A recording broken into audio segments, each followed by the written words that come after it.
So I'm thrilled to be here with you today, and I'm thrilled to be doing this with my much better half. So if you would welcome my wife Sheila to the stage.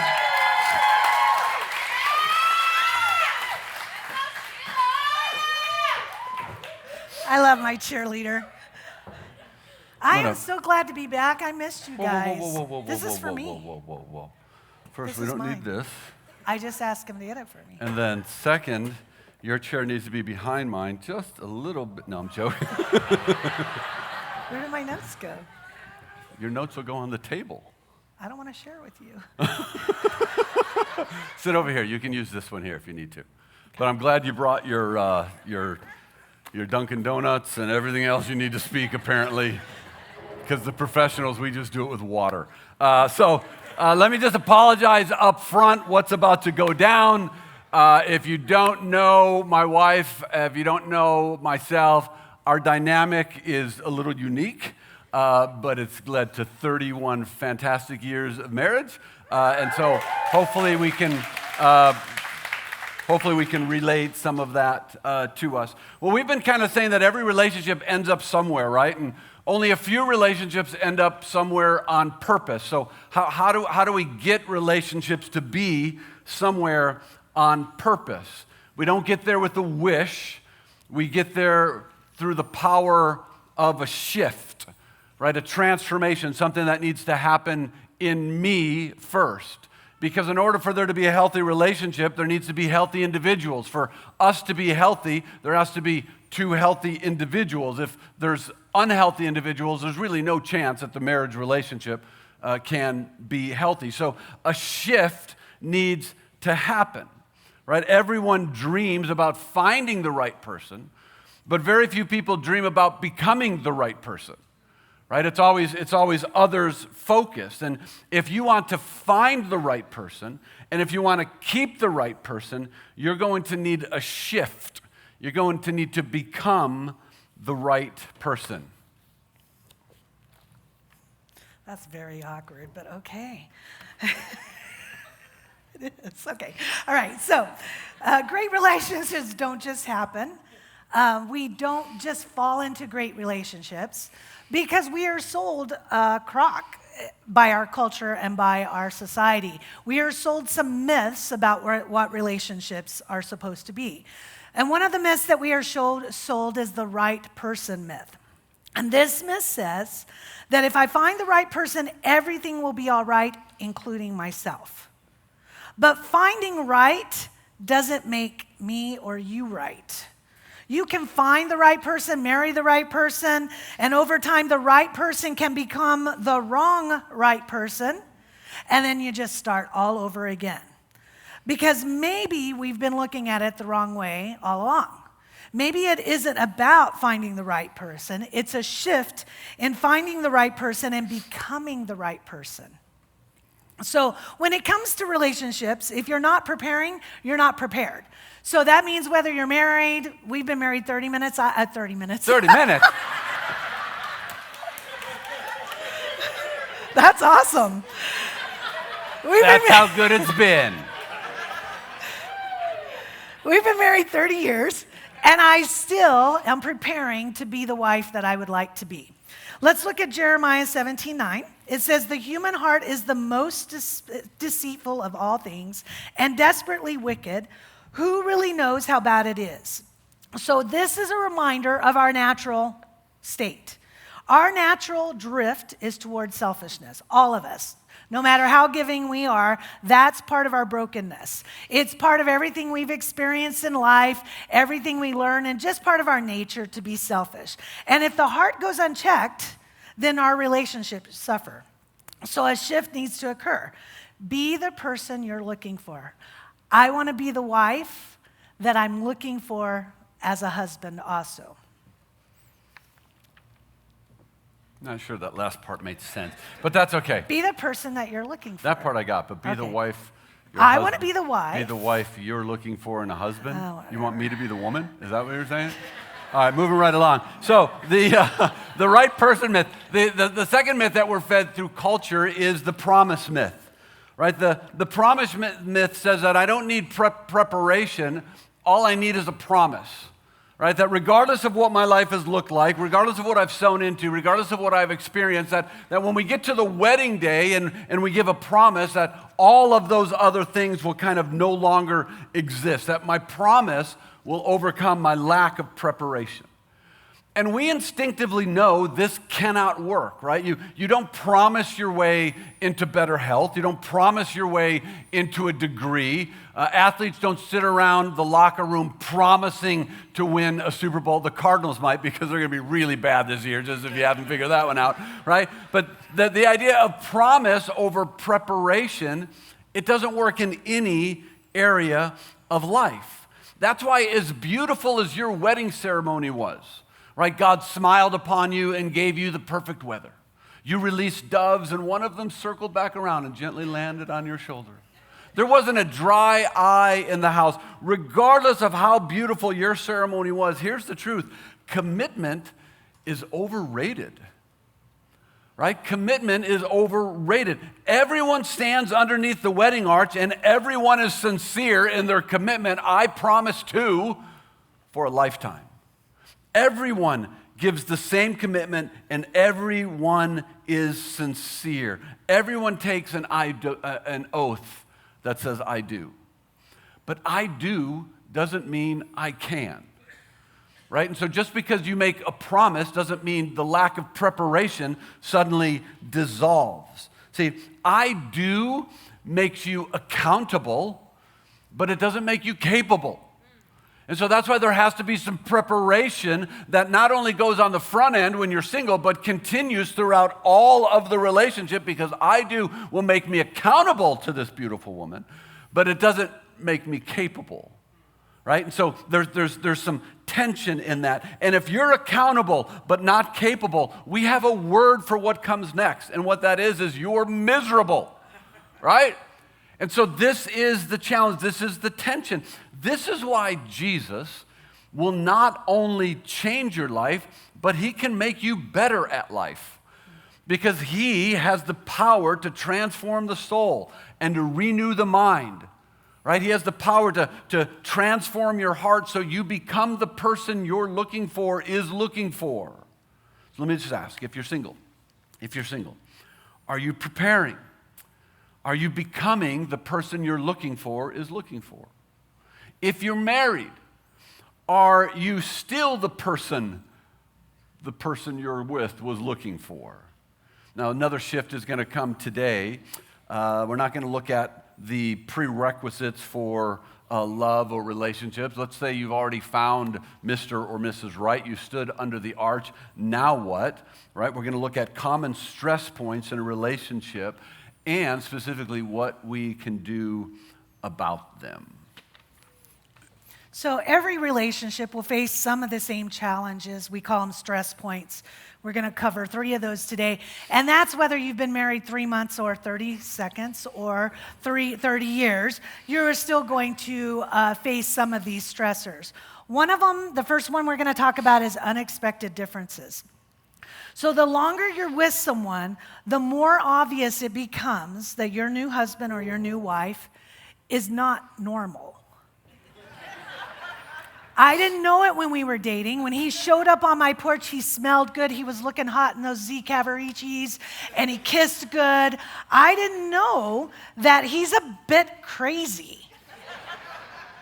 And it started slowly to unwind, especially through our first couple of years of marriage. Our first night in our brand new home, we were getting ready to go to bed. I'm going through and turning off all the lights. He's coming behind me and turning them all on, locking the doors numerous times, and peeking out the blinds. I'm starting to think he owes someone money. I may have a little OCD problem with this. Then we get into the bedroom, and he locks us in the bedroom. And I'm thinking, I don't know what's about to go down here, but... So I did not realize this is how we keep burglars out. He's crazy. So maybe he's not crazy, but he's not normal like me.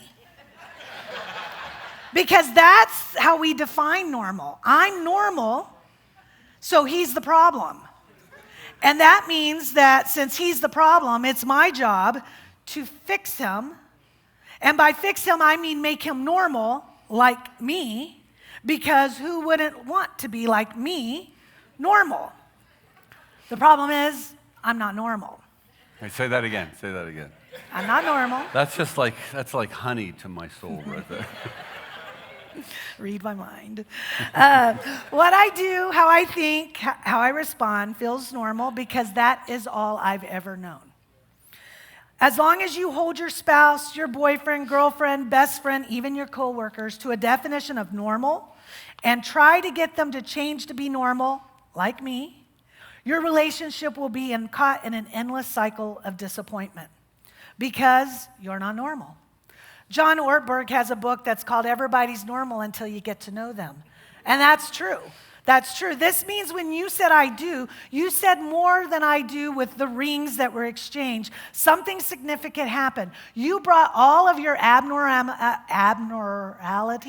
and all of your hang-ups and dysfunctions and hurts and pains. You brought those to the wedding arch with you, and so did your spouse.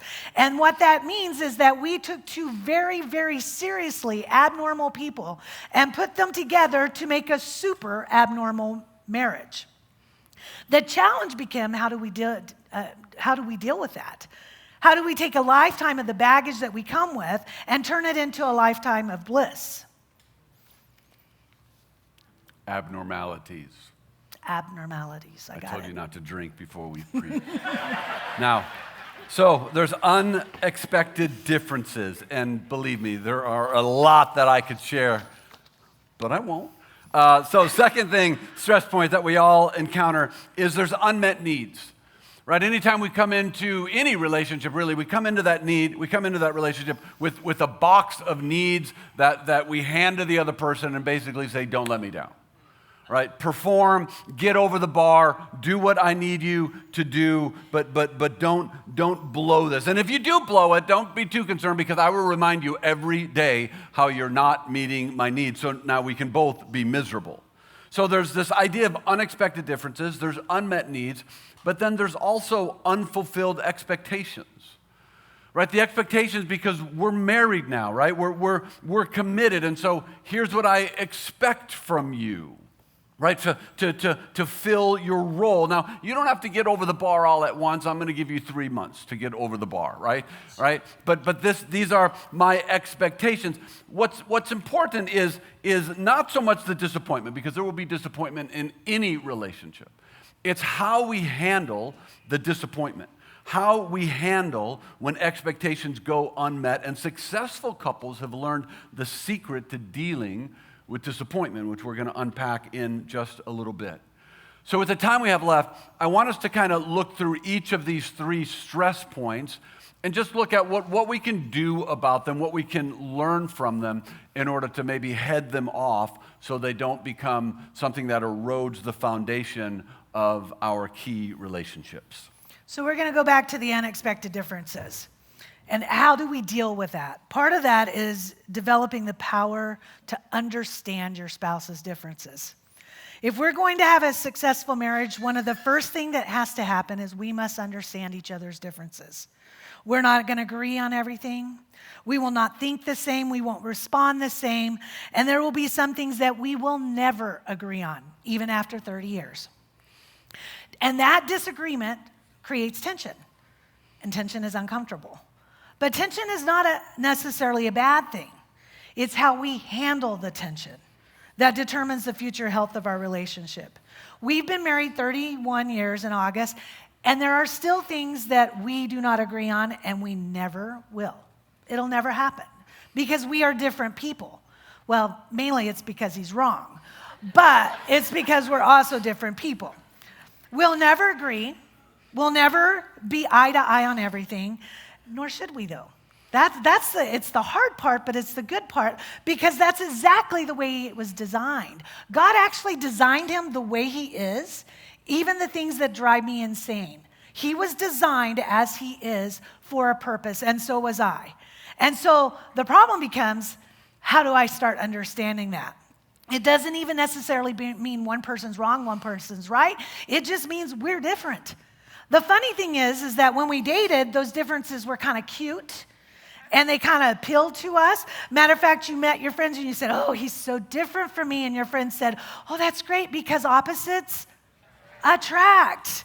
Except that 5 years later, opposites sometimes start to attack. And it becomes a little different. So like when we were dating, what I loved about him, he's so laid back. And I love that. After married a few years, I learned he is late for everything. Everything. He was late for our wedding. He's late for everything. I was late for our wedding. Dating, Sheila was extremely thrifty, made all of her own clothing. And I remember thinking, I like that. Marriage, I had a conversation with her. I said, how much more money do I have to make until I can actually use name brand Scope instead of something called Oral Rinse, right? Her being that frugal was driving me crazy. We had conversations like, can we get some real toilet paper? Does it have to be single ply sandpaper, right? And so what I admired being single all of a sudden became a source of tension being married. He was driven to succeed and make something of his life. I admired that about him. After we were married, it meant he worked all the time. Sheila kept a spotless house. And I thought, oh, I love that about her. And about 3 weeks into our marriage, we had a conversation. I said, do we have to clean for 8 hours every Saturday? Like, can we go out and do something? And her response was, no, this is what we do every Saturday. We clean the house. Drove me crazy. Not anymore. We had kids, and that changed that. So I liked that he was helpful and willing to help me and serve and do whatever I needed him to do. What I found out, though, is that he micromanages every single thing you can do. He has a better way for everything you can think about, anything you do, even things he knows absolutely nothing about. He is the king of mansplaining. I believe one time he even was trying to help me nurse a baby. And I was like, I know things. That's just what it's a gift. I remember dating. Nothing would go to waste, right? And then all of a sudden I went into our laundry room and there is I'm not exaggerating, a pile of socks that have no mates. And she refuses to, anyone else do this? She because refuses to throw them away in the someday hope we're gonna find that one of these mate socks come back home. I just throw them out. And you do find them. I get excited when I take 2 out and only put 1 back in. It's like, yes. I found out what I admired about him, he loved his mom. He treated her so well. And I thought, that's important to me. However, it changed a little bit because I figured out that I was kind of the side hustle to his mother. So opposites may attract when you're looking for a spouse, but research is clear that common values and interests increase the odds of a successful marriage. Falling in love is easy. We've all probably in this room done it. Some of us a lot of times. And there's over 8,000 organizations that if you pay them enough money, they will help you fall in love. Falling in love is easy. The hard part is staying in love. And that takes work. It's not romantic. It's not sweet and cute. It's hard work to stay in love. How many times have you thought, I just don't understand him, or she doesn't make sense? I can't figure him out. I don't know why he or she is that way. One of you's an early riser. One of you's a night owl. One of you likes to play by the rules. The other one's like, screw the rules. One of you likes to spend time with other people. The other one would rather spend time on the couch reading a book alone. One is a pessimist, the other is an optimist, pessimist, optimist. The first time we in a brand new house, it has a warranty. First rain, we had a little bubble in the ceiling because there was a little bit of a leak. House is still under warranty. And he's running around the house saying, this thing is a piece of trash. We're going to sell the house, sell the house, sell the house. I was like, dude, it can be fixed. Just relax. So optimist, pessimist. One of us worries. One of us just rides the waves. One of us basically throws the dishes in the sink or in the dishwasher. The other one has a micromanage mansplaining way of doing it. Wait, this is important. There's a system for how you load dishwashers. They all get cleaned. Yes, thank you. You people that just throw them in there, you're deranged. There's something wrong with you. They all get clean. I am proof. They all get clean. One of you loves to cuddle. One of you is a porcupine. One of you loves to spend money. The other one doesn't and is very cheap. When we were first married, we were so poor. We had these babies. I would literally take the bags back to Fry's that you would get 5 cents for recycling them back in the day to buy baby food because that's how poor we were. And he would come home. I did all the bills, all the finances, all the check balancing at the time. He would come home and say, "Where's our money going?" I don't know. I don't spend money. How about you look at the amount you spent eating out lunch for the last 5 days at work while I cooked lunch and made my lunch at home. So we had the opposites there. One of you says, it comes to sex, and one of you says, drop everything, and the other one's like, drop dead, or let's plan this out. I plan everything. One time when we were married, he made this beautiful warm bath for me. When I came home, candles. I had sparkling spider. So sparkling cider. Maybe I had a little more in the bathtub. And he literally said to me, "This is not about sex. This is just for you." And I was like, "This is amazing." So I get in the bathtub, and then he keeps coming in and looking. And I was like, "What?" Don't hate the player. I'm just saying. I said, do you need something? And he said, "You want me to get in?" I was like, "No, I don't want you to get in. I want you to go away." I would like everyone to know I won that night, okay? He did. Because it wasn't sparkling cider. So, one of you likes to be very neat, and one of you likes to store all your clothing on the bathtub. That's me. 50 pairs of shoes inside the bathtub. One of you is spontaneous, impulsive, and the other one, I am planned. I plan everything. Everything is planned. I know what I will be doing every hour of the day for the next 20 years, and I like it that way. One time when we had 2 babies in diapers, he came to work and said, "Hey, my brother's going to Disneyland, and I'd like to go with him." And I said, "Okay, well, when do we leave?" He said, "In 2 hours." 2 babies in diapers. You know how long it takes to pack 2 babies in diapers to go to a Disneyland trip. So I was nice. I packed us, got us on the road. So between the 2 cars, we had 5 kids, 5 and under. We had 2 kids throw up. We had a kid that I put back into a pull-up, hoping she would just pee in that so we wouldn't have to stop, because she was just newly potty trained. How long does it take you guys to drive to Disneyland? Go ahead. How long? Yeah, no, it took us 9 hours. 9 hours to get to Disneyland. 9 hours, and then when we pulled into the city limits, we didn't even have a reservation for a hotel. I had to call as we were driving in to get a reservation to the hotel. I will say it was the worst trip of our life because we didn't plan. I would just like people to know I won that night as well. Okay. Okay, back to understanding. So our differences aren't wrong, they are just different. So what do? We have to be mature about the differences. And what does that look like? That means that I realize that our differences don't mean that we're right or wrong. It just means we're different. And instead of saying, "Why are you like that?" just try saying, whatever. I need to sleep with the TV on. Whatever. It takes me 2 hours to get out of the house. Whatever. By the way, I can get out in 15 minutes. I have a better way to do every single thing you ever have done in life. Whatever. I blow my boogers all on the side of the shower. Whatever. That's not true. It's true. This one's better. I clip my toenails and leave them in the bathtub so that when you take a nice, relaxing bathtub, they're going to stab you in the naked butt. Whatever. But seriously, our differences bring balance to a marriage. What if we were both spenders? What if we both planned everything? Our lives would be really boring, maybe easier, but really boring. So we need both of us to make a good team. We make a great team. On our own, we have a lot of blind spots. And until we realize the difference can bring balance, these differences can cause a lot of pain, frustration, and anger in a marriage. Let's look at what Peter says in 1 Peter 3:7.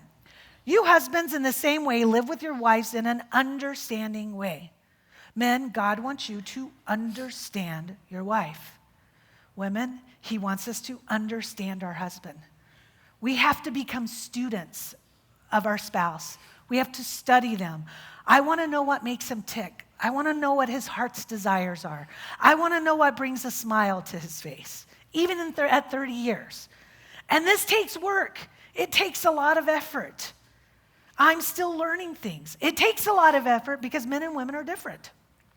Every single cell in our body is different, down to the XY chromosome. Our brains are wired differently.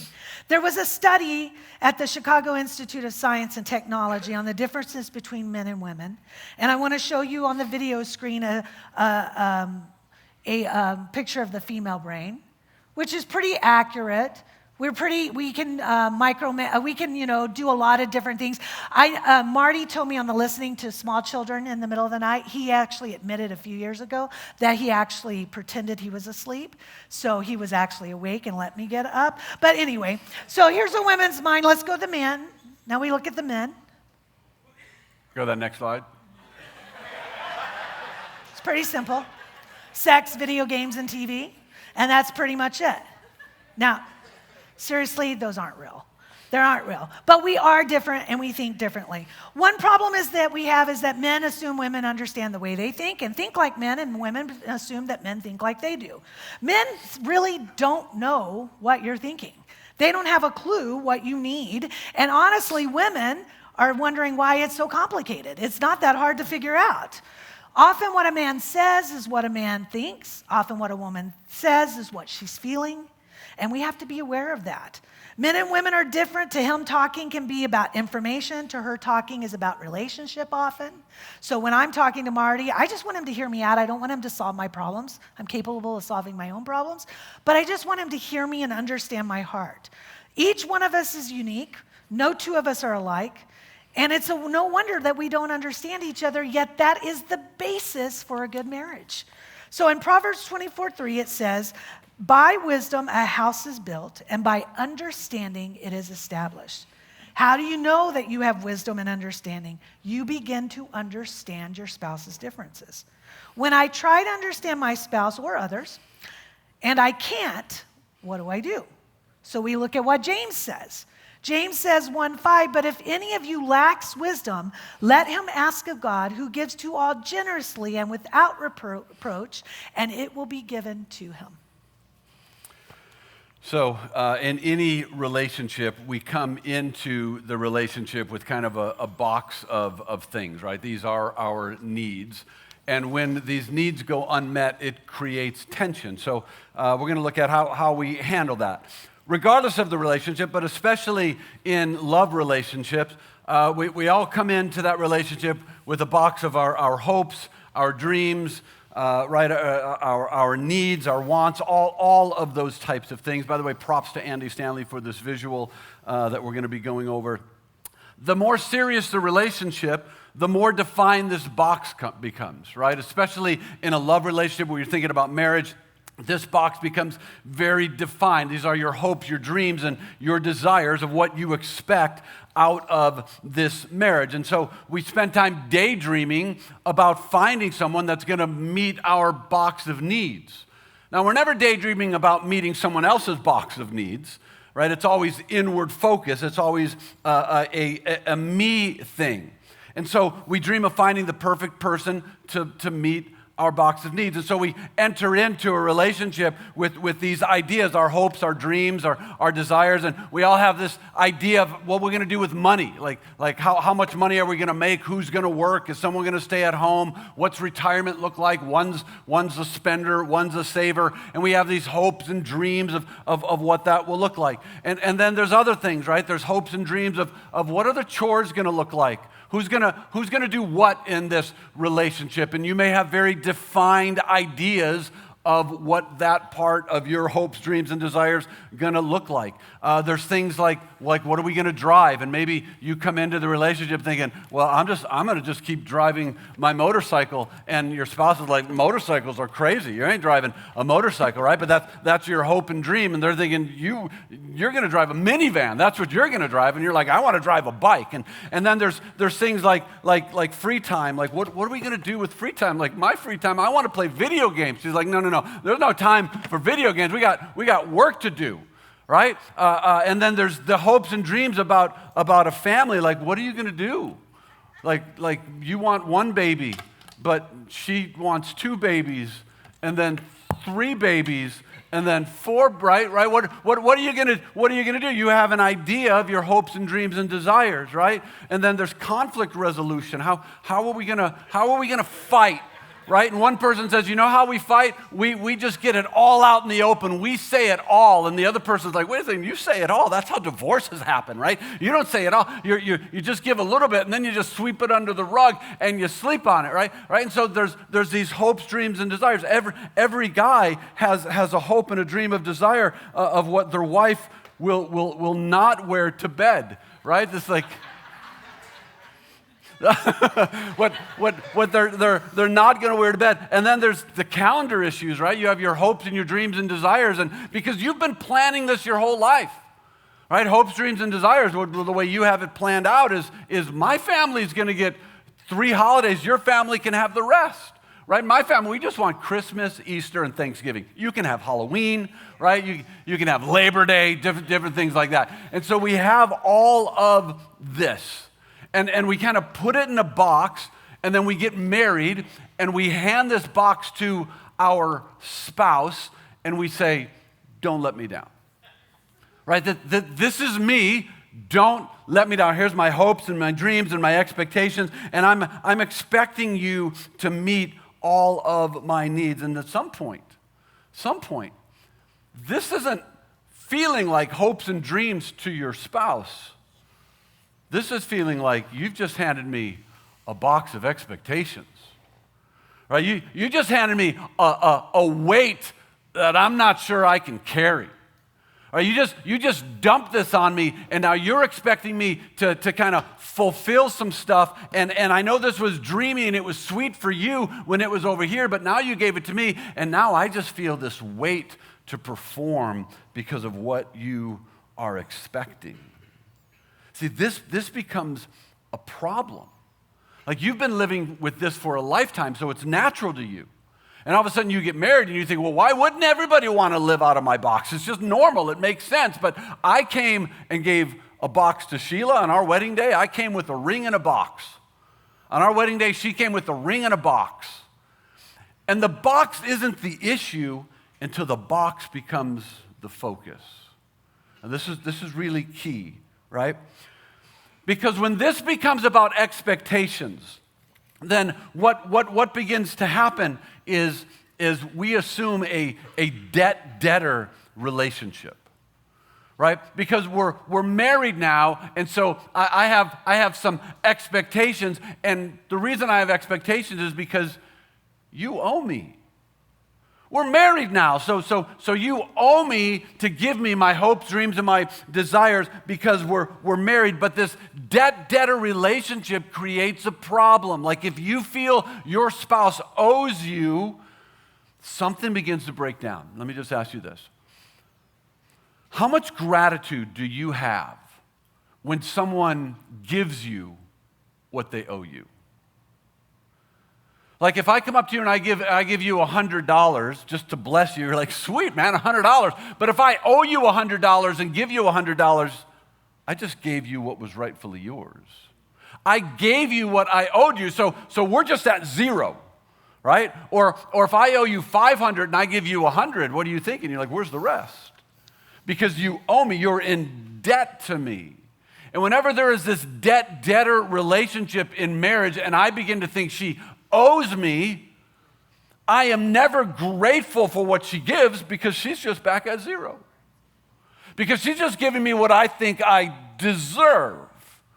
And so this becomes a problem, not because there's anything wrong with what's in the box, but when the focus becomes about me, my desires, my needs, my hopes, my wishes, my dreams, right? That's where the issue sets in. Because if there is a debt-debtor relationship, eventually love gets squeezed out for expectations. Right? I'm not grateful anymore because you're not doing anything except what you're supposed to do. And gratitude starts to become an issue. So we have to ask the question, what do we do with our hopes and our dreams? What do we do with all of those things that are in our box? And when we come into a relationship, and the natural tendency is to just throw it all at them and say, fulfill me, what do we do?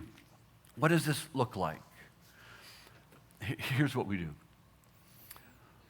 We take all of this and we keep it in the box. It doesn't mean your needs are going to go unmet. We're going to get to that, right? But you keep it in the box because the alternative is to hand this to Sheila and say, this is on you now. All of it. And if you can't make all of it come true, then you should just know I'm going to be disappointed.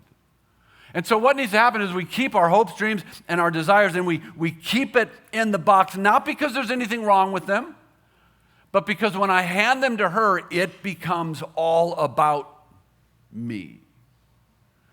Meet my needs, meet my desires, right? Meet my dreams. And when eyes collide, because she gave me her box, I gave her my box, and those eyes collide, now it becomes a power struggle to see who's going to get more of their needs met.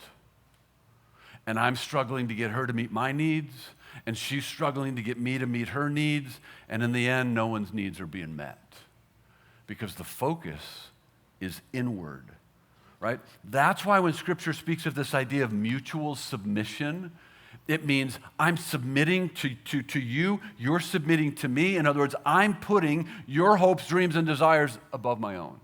This is really important. This is really important. I know what's natural is to just say, here, take it.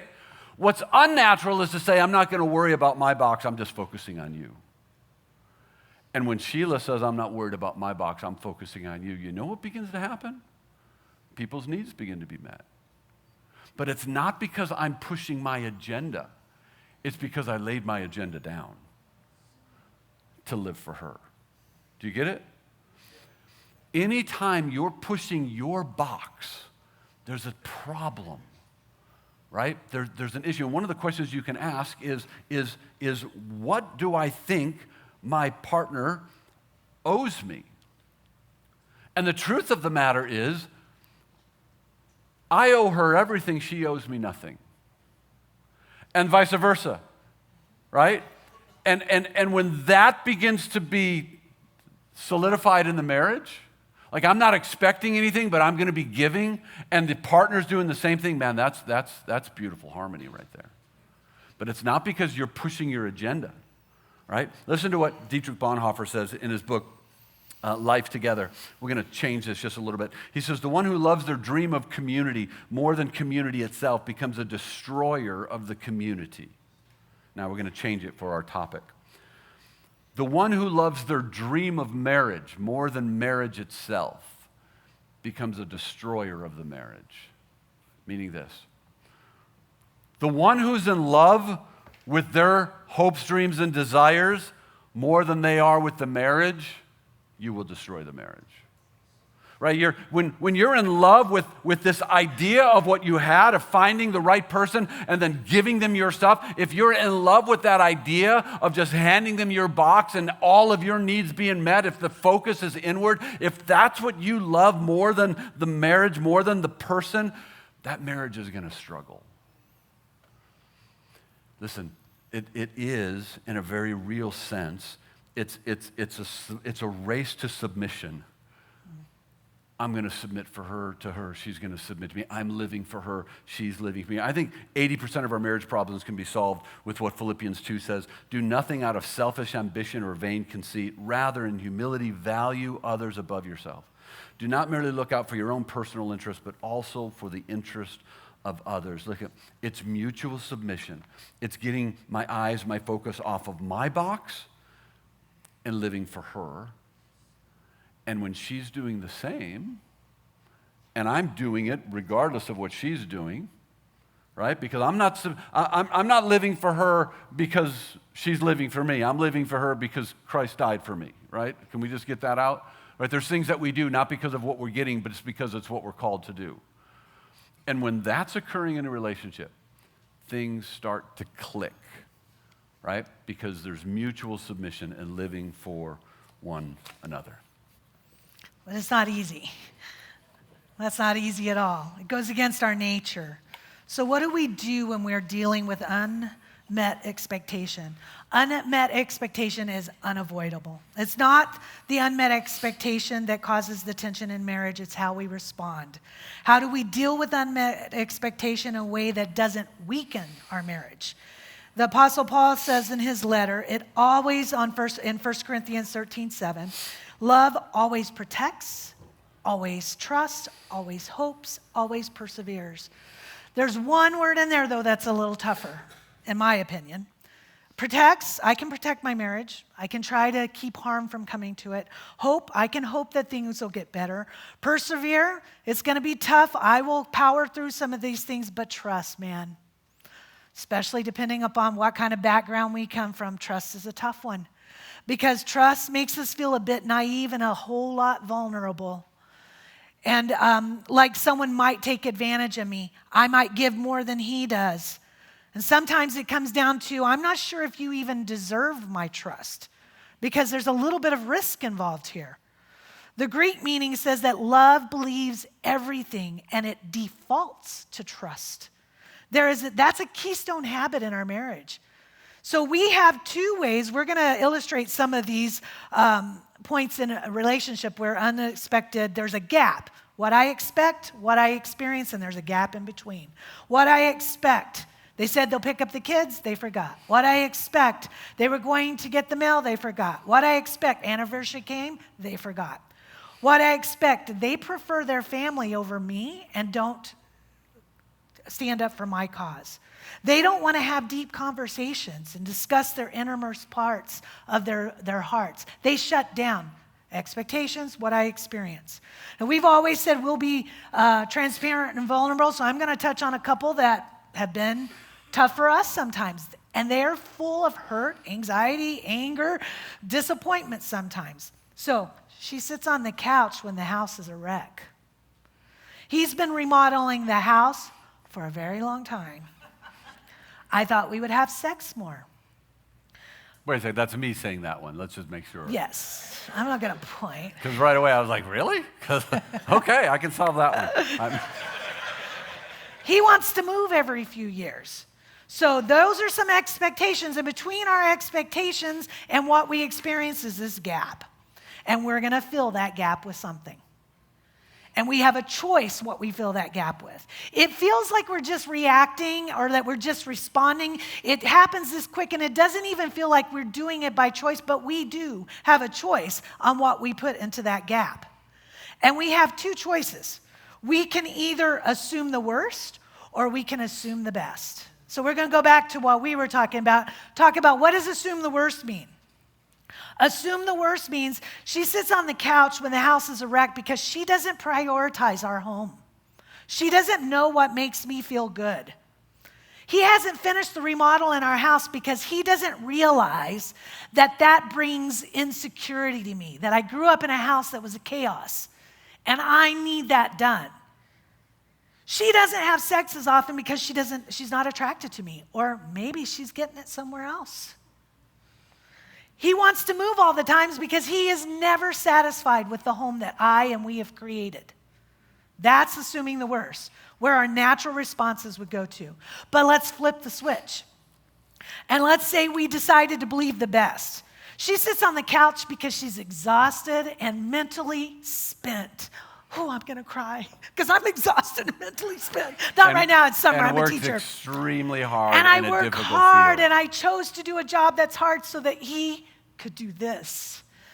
So, and he knows that. Okay, so, he hasn't finished the remodel because he's in one of the hardest seasons of his life with so much going on right now. He's loved me well. So I know it's not about me. It's about what's going on with him right now. She doesn't want to have sex as much. Again, I'm just tired. I'm tired. I had 3 babies. Hormones has changed. Things are different. And I've never, ever given him a reason to distrust me. So that's looking at the best. Looking at the best. He moves all the time because he doesn't realize, I think, that I've moved 4 times. Every 4 years as a child I moved. My dream was to live in the same house when we married and die in the same house. We've moved probably 13 times. So it hasn't happened, but here's why. Because he's spontaneous. He loves change. It's one of the things that drew me to him when we were dating. I love that about him because it's opposite of me. My need for that comes from me, not from him. So healthy couples choose to believe the best. Unhealthy couples assume the worst. It's a choice. In the moment, it doesn't feel like a choice, but happy couples believe the best until they just cannot. And there are times when we can no longer believe the best. That's not what we're talking about today.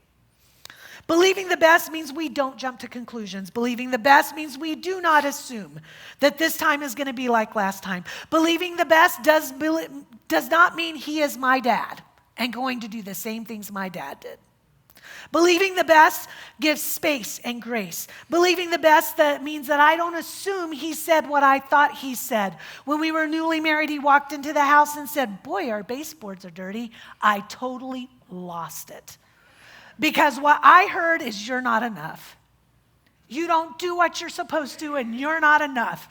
And he come back and said, "I didn't mean anything. Seriously, I was just stating a fact. It had nothing to do with you." Now I'd hand him a bucket and say, "Get to it." But then it hurt my heart, but it wasn't because of him. Let's look at the last part of that quote.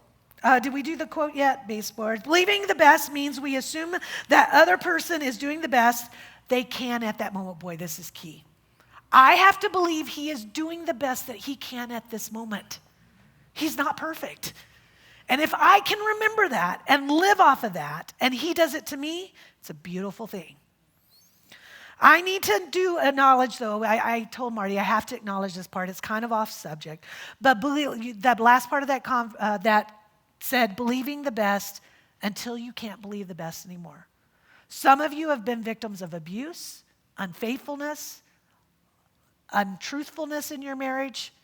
That's different than what we're talking about today. That is not your fault. So look in my eyes as I tell my children and believe that is not your fault. That is not your responsibility and not what we're talking about today. So believe the best about him. Know that he is doing the best that he can with what he can today. My nose is running. All right, give me 3 minutes. I'm going to wrap this up. Marking Buckingham wrote a book called One Thing You Need to Know, where he cited a 20-year study where they looked at happy couples all around the world, and they wanted to know what made these happy couples tick and what made these couples stay together and still enjoy being around each other. And it was a 20-year study, and they went in with some assumptions, and what they thought they would find is that in order for happy couples to make it, that they have to lower their expectations. Like at some point you're going to realize Sheila's not as perfect as I thought, and so I'm going to lower the bar, and therefore I lower my disappointment. And what they realized is they found the exact opposite, right? Their assumptions were completely wrong. Now, they gave opportunities for each spouse to rate themselves in a wide variety of areas. And every time, here's what happy couples did. Happy couples rated their spouse higher than they rated themselves in every area. Meaning, there was this illusion that she's perfect, right? There was, and the spouse rated their better half higher than they rated themselves. Now this is key, and then we're gonna wrap this up, right? They gave their spouse higher scores than they gave themselves. In other words, they had an unrealistic positive view of their spouse, which caused the researchers to say love, in a sense, really is blind. Like, it's not that I don't see him, it's just I believe the best. It's not that she doesn't see him, she just chooses to believe the best. Now, this positive view, they said, turned into this upward spiral that they called the upward spiral of love. And this is what it looked like. We'll put it on the screen. They said that there was an illusion that created conviction, right? The illusion that she is better than I even imagined. And eventually I believed it long enough that I believed it. I said it long enough that I believe it, right? I believe the best, and this illusion became a conviction. I believe it. And that conviction led to security, right? Because I trust her completely. Why? Because the illusion became a conviction. I assume the best. I believe the best. And so I'm secure in our relationship. I trust her. And that security fostered intimacy, because there's never intimacy without trust and security, right? And so that intimacy was fostered, and that intimacy fostered greater love, and that love circled back around and reinforced the illusion, which created even a greater conviction. And this began a cycle that they found and said it was the upward spiral of love. And here's what they concluded with, and I'll pray and get us out. They said at the end of the study, here was the recommendation. This is key. They said, in any relationship, find the most generous explanation for each other's behavior and then believe it. An upward spiral of love. And I would say that's pretty accurate for us. It's not that each of us don't have our flaws. We have just learned the habit of believing the best. And this upward spiral of love has been the result. So listen, let's recap when you stand with me. And we're going to close this out in prayer. I don't know what struck you, what resonated with you, but I would think something here today the Holy Spirit spoke to you about. Listen, if you have a history of leaving large gaps in your relationship, you may need to have that conversation with your spouse about what that looks like, what happened. May need to be an apology, and then there may need to be an effort to fix the gap, right? And so some of those conversations need to be had. Love hopes all things, believes all things. Love leans towards trust.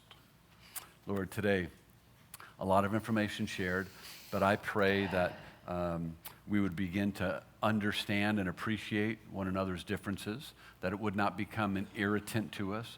I pray that unmet needs, we could look at it through a different lens, right? Instead of focusing on getting my needs met, I'm going to focus on the other person and just meeting their needs. I pray that for unfulfilled expectations, that we would begin to look at the choice we have. We can assume the worst or we can believe the best. I pray you would help us to begin to believe the best of one another. And I pray finally for just this message, it just sits, it's just difficult to hear because you've been through some really abusive things in a relationship. And I want to lift that off of you as your pastor. That's not the intent of today's message. The intent wasn't to put guilt upon you or say that you should have hung in there through abuse or through infidelity. That's not where we're going. And so any weight that's been put on you, anything the enemy is trying to distract you with or pull you down, I just want to speak the grace and freedom that's found in Jesus. There's no condemnation for those who are in Christ. So I pray this week that the Holy Spirit would lead you and guide you into a better relationship. And ultimately that you would become the person you're looking for, is looking for. In Jesus' name, amen. Amen. Hey, Reveal, it was great to be back with you. If you need prayer, let me have a couple of our prayer team people come up and we'll pray for you. We'll continue the series next week. Great to see you guys. God bless.